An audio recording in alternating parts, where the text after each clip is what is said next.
It's draft day. It's draft day. So today's the draft, and to be quite frank, I do not really know much about the draft. I have never been a draft guy. I don't really watch college basketball or anything like that.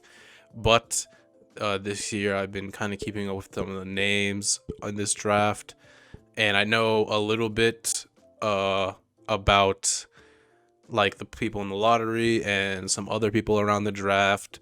And I just wanted to make a before and after, my thoughts before the draft and anything like that I want to see happen, and then I'll have my reaction afterwards, after the draft and whatever happens, because there is apparently a lot of trades that could be happening this draft.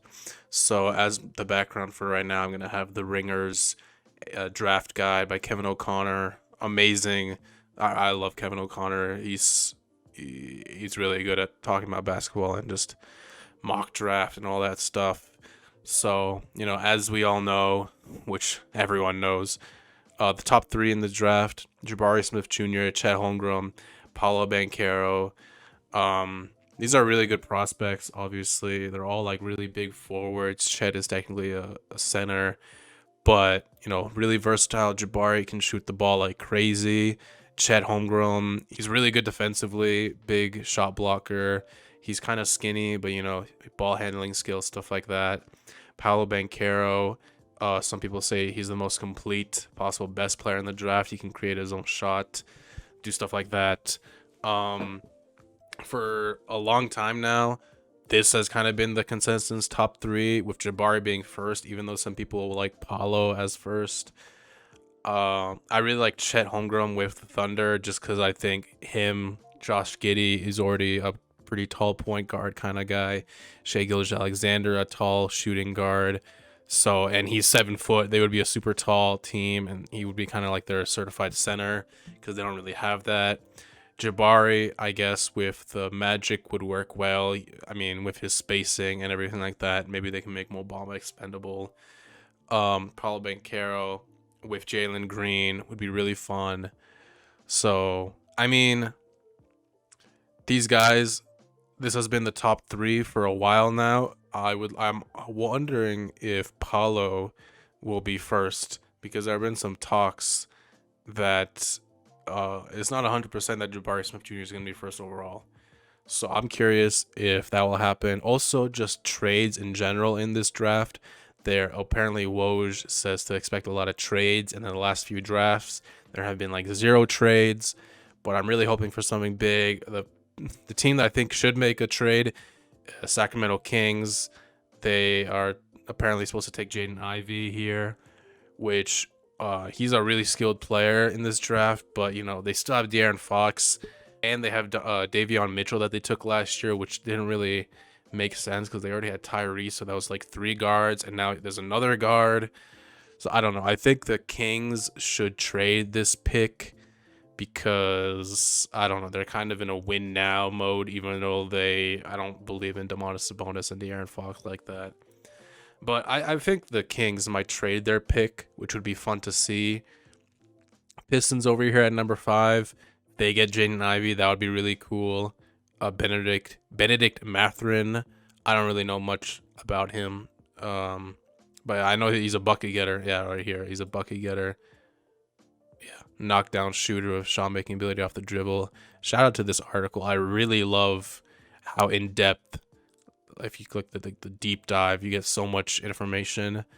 I definitely have to read all of this. I've skimmed through it, but I haven't read all of this. Really well made draft guide.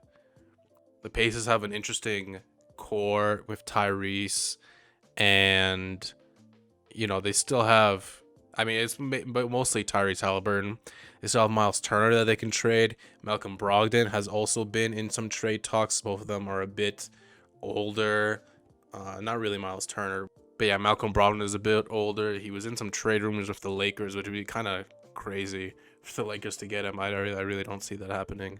Dyson Daniels, this is one of the prospects that I really like. This guy, Australian playmaker. He's a good lockdown defense, playmaking, hustle.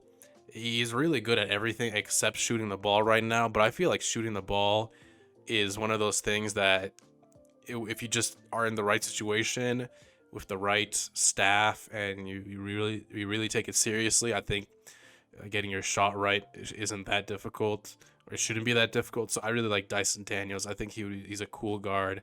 Portland as well. There's rumors about if they'll trade their pick because I don't know, maybe they can get a more NBA, a more ready player for Dame to try and make a push.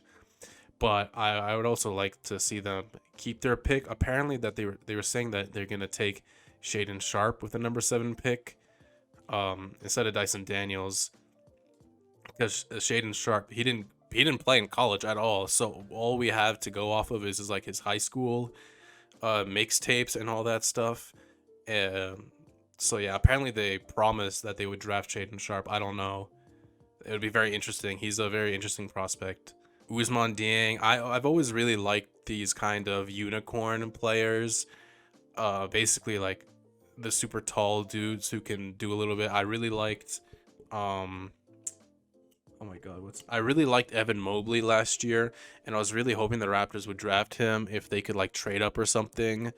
And like last year I was really into the draft because obviously the Raptors had the number 4 pick. I was like many Raptors fans, we were hoping on Jalen Suggs because it kind of made sense to get like a good, a solid point guard. But I'm really glad we took Scotty Barnes, the versatility that he brings to our team, and just like I feel like the sky's the limit for him. But I also really liked Evan Mobley last year, just like these really tall. He's a super good defensive player, Evan Mobley is, and just like the ball handling skills, and just this whole unicorn player that's like really tall and can do a lot of things on the court, even shoot threes like that. And Ousmane Dieng, he's not that guy yet, but like it says, he has a high upside, really good ball handler, playmaking as well. And when you're like 6'10" and you can handle the ball and play make like that, I feel like the sky's the limit for some of these guys. And sometimes it doesn't work out. Obviously, it doesn't work out for all of these guys. There's definitely going to be some players here that don't really got it like that in the future. But I'm always into these type of big dudes who can do a little bit of everything. Spurs as well. They have him taking Shaden Sharp here. He's really a big unknown, but his shooting and athleticism, really good high school prospect. But I don't know what the Spurs will do. They have 2 picks. I heard that maybe they might take Ousmane Dieng because they kind of like these high upside guys. But who knows? The Knicks, I don't know what the Knicks will do. Maybe they'll draft Jalen Duran, this really good big man. But they still have Mitchell Robinson, and apparently there was talks about Mitchell Robinson getting a longer contract with the Knicks. I don't know if that'll be happening.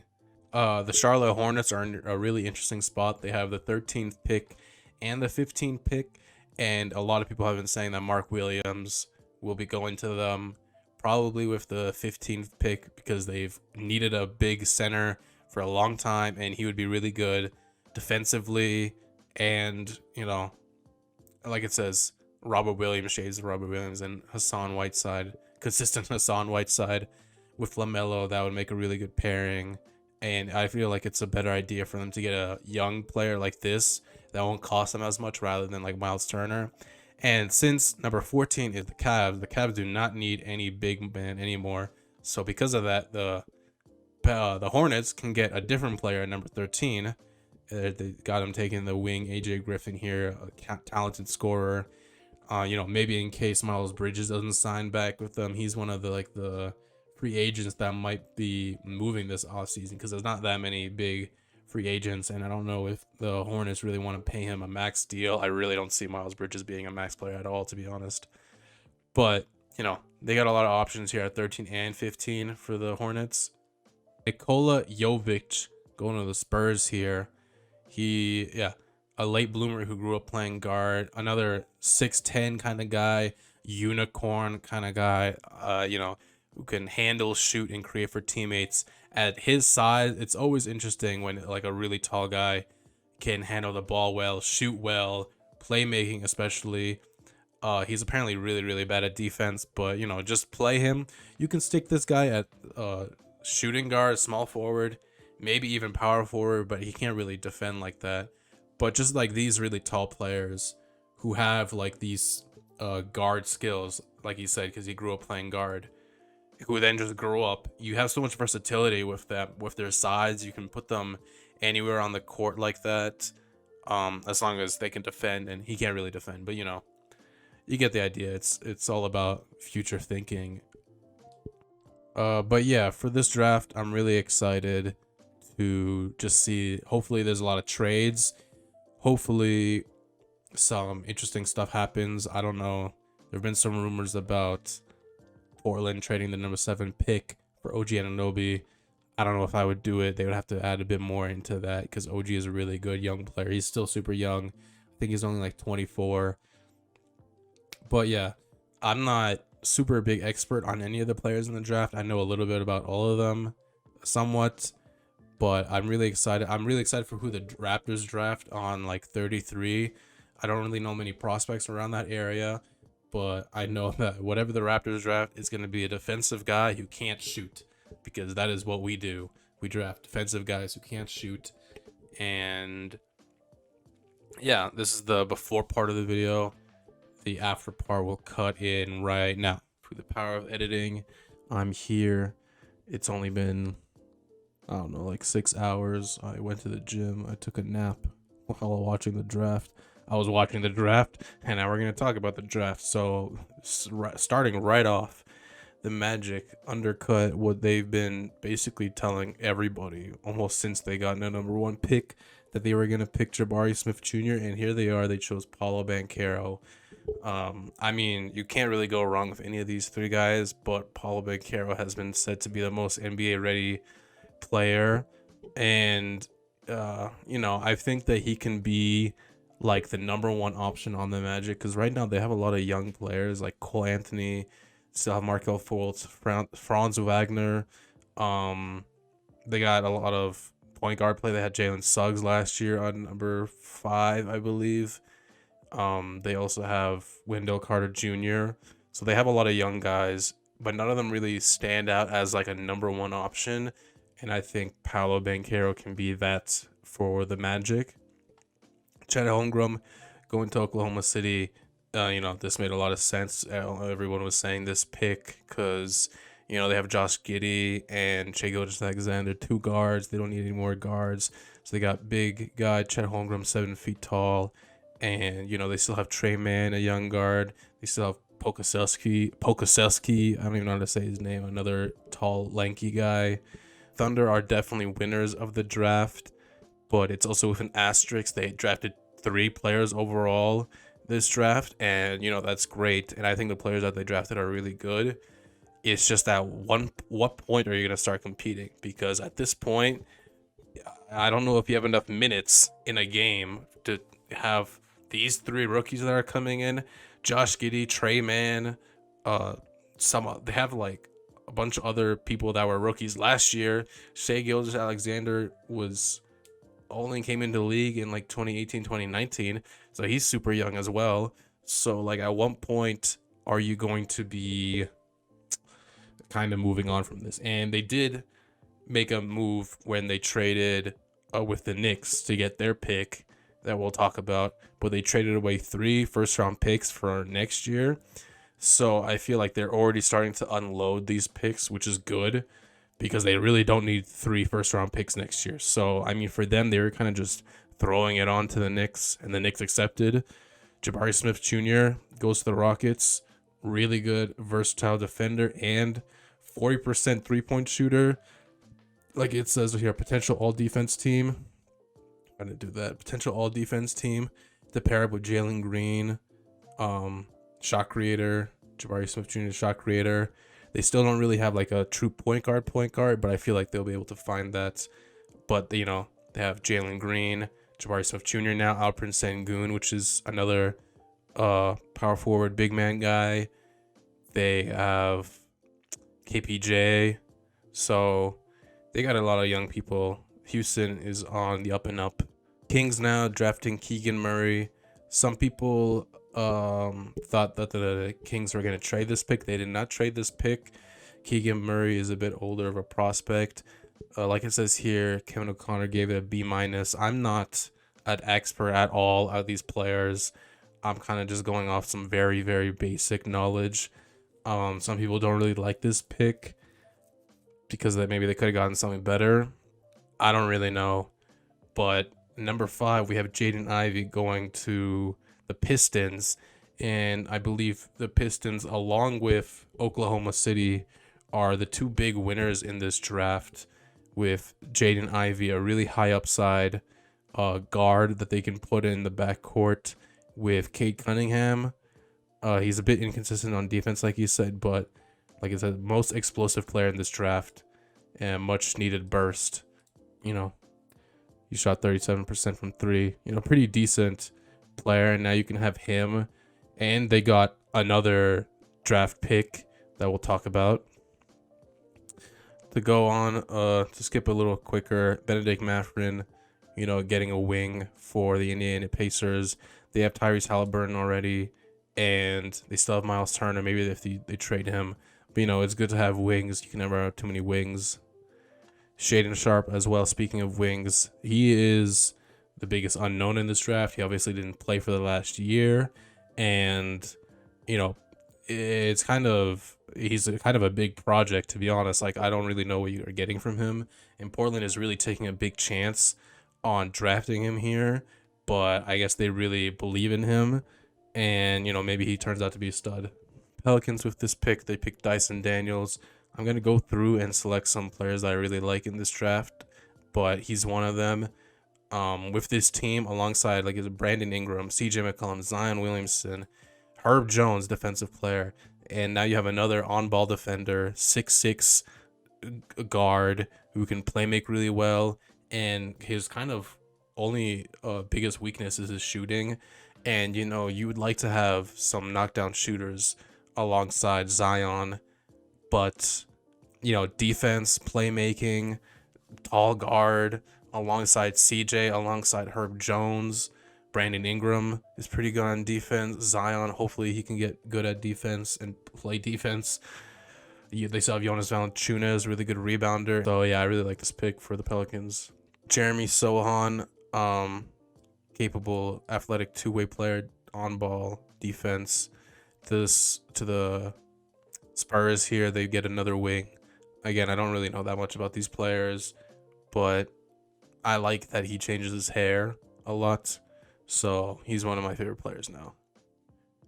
Johnny Davis going to Washington. I guess they get a point guard if Bradley Beal is still there. I don't know about this pick.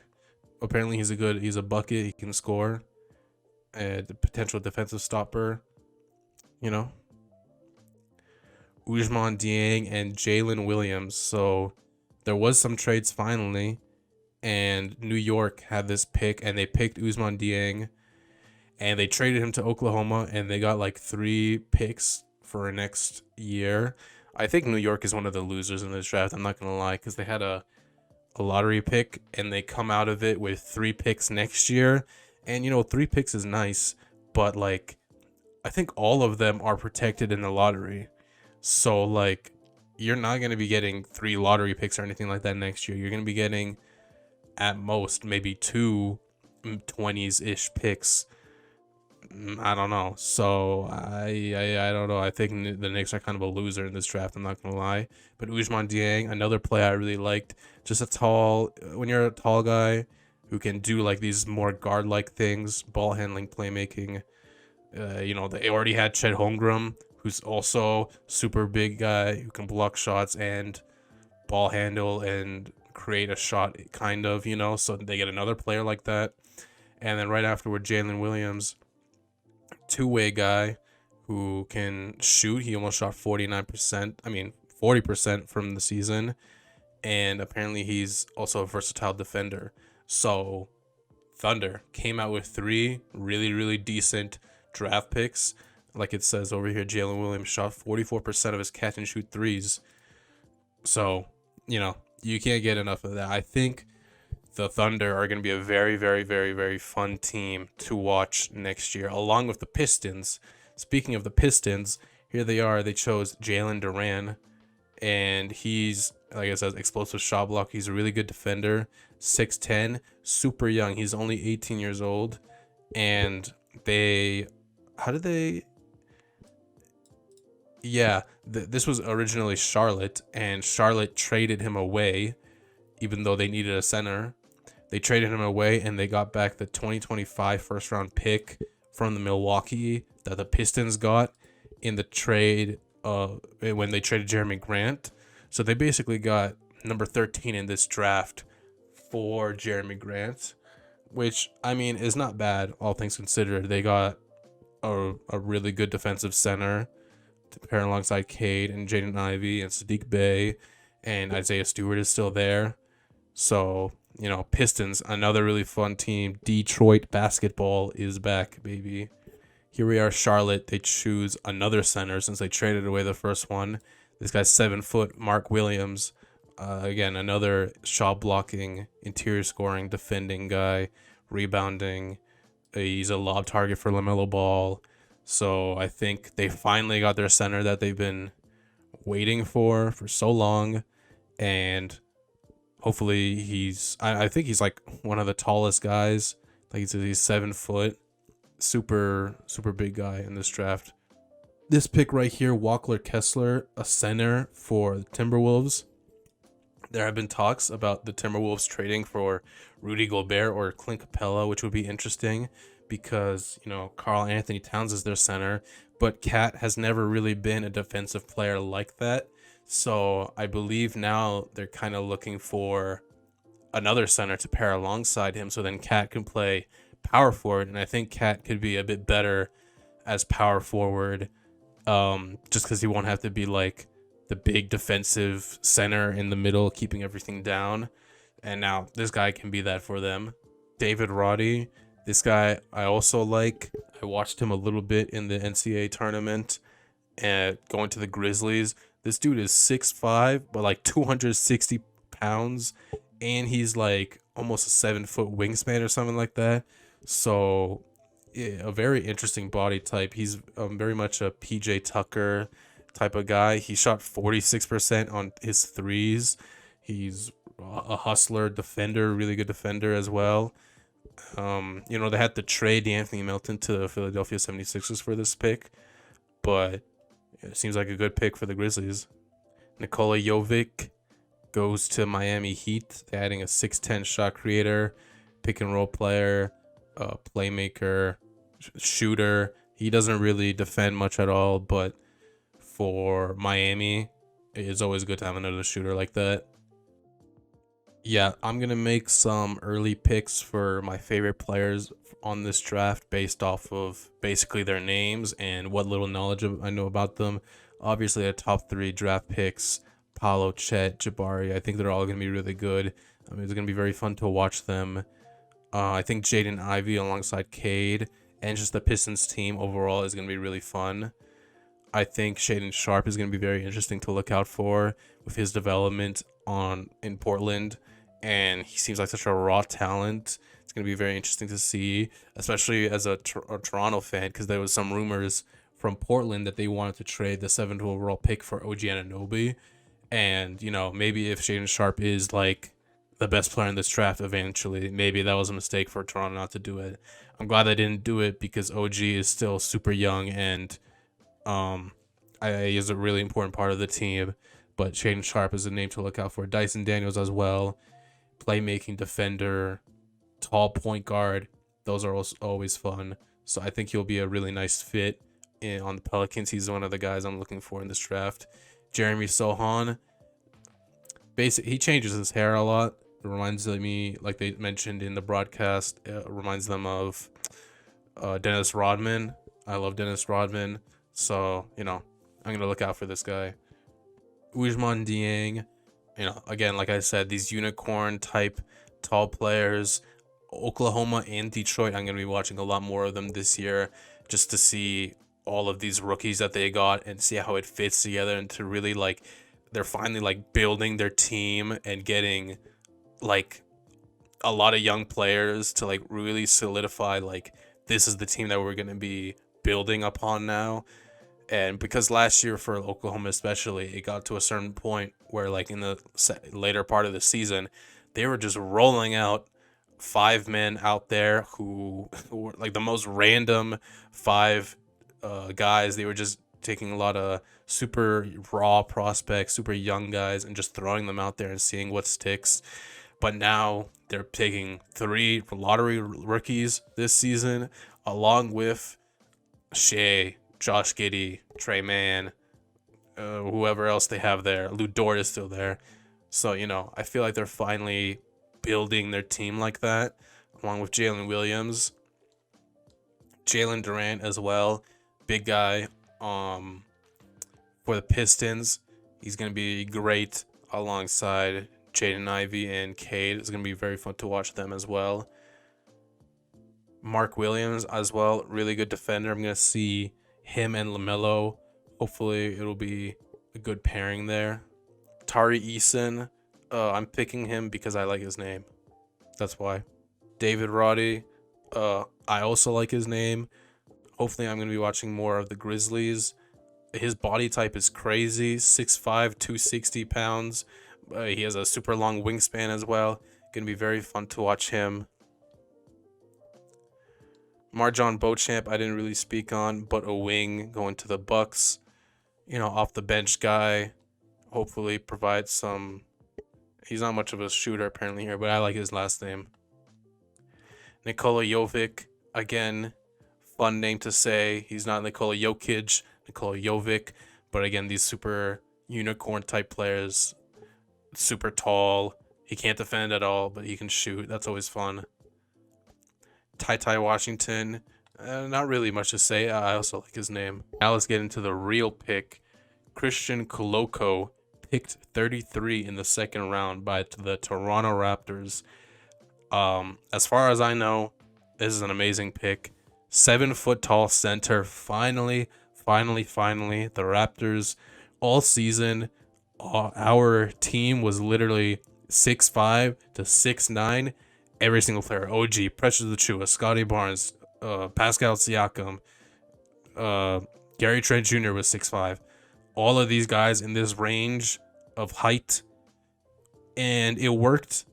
A lot of wing defenders, super long, lengthy defenders who can also like shoot a bit and play make a little bit with like Scotty, and OG was trying to play make a little bit. Pascal is a really good playmaker for his size. So you have these versatile like wings, super long, lengthy, and it worked well and fine, but it did not work eventually, especially in the playoffs when it came against like Joel Embiid. We really didn't have a center down there. Precious Achiuwa was really good defending Joel, but Joel obviously MVP caliber player.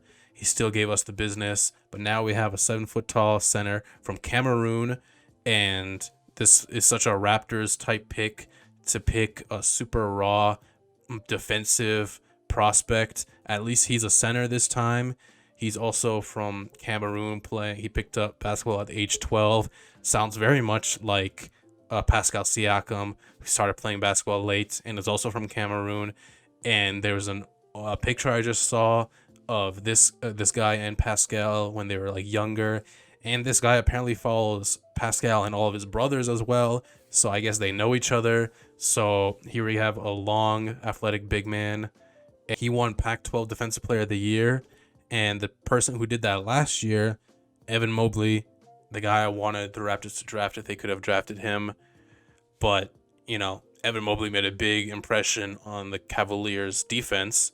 So this guy, alongside our wings, as a defender, obviously not much of a offensive talent yet, but the defense is where it's at with the Raptors. So I think he is a really good pick for us. We finally get a center, and since he's like a second round player, he's like cheaper, and we don't have to pay him that much. So I don't know. Maybe we'll still be trying to trade for a center, but I really doubt it now. Athletic finisher, good job rolling to the rim, impact on the glass. Making strides as a passer and solid vision for a player of his mold. All things that the Raptors are looking for: versatility and defense. is the Raptors' whole deal, and I feel like this guy fits right in with that. And I saw some lineup that could be possible where if Scotty makes it to a point guard role, he really gets to that. We could have Scotty Barnes, 6'9". We could have OG Anunoby at the 2 because he can shoot and defend really well. He's like 6'7". Pascal, Precious Achua, and this guy. All of them being like 6'7" to 7 feet. And that could be a viable lineup. So, as well, the Raptors also picked up Ron Harper Jr. I don't really know much about him. I saw a one clip that he made in college where he like shot a game-winning 3. Anyway, apparently he's a pretty decent defender, super long wingspan, like 6'6" guy. We signed him to play either as a 2-way contract or he signed him for the summer league. But Ron Harper was a point guard for the Bulls, and he won 5 championships with them in their dynasty. So getting his son, Ron Harper Jr., apparently another defender.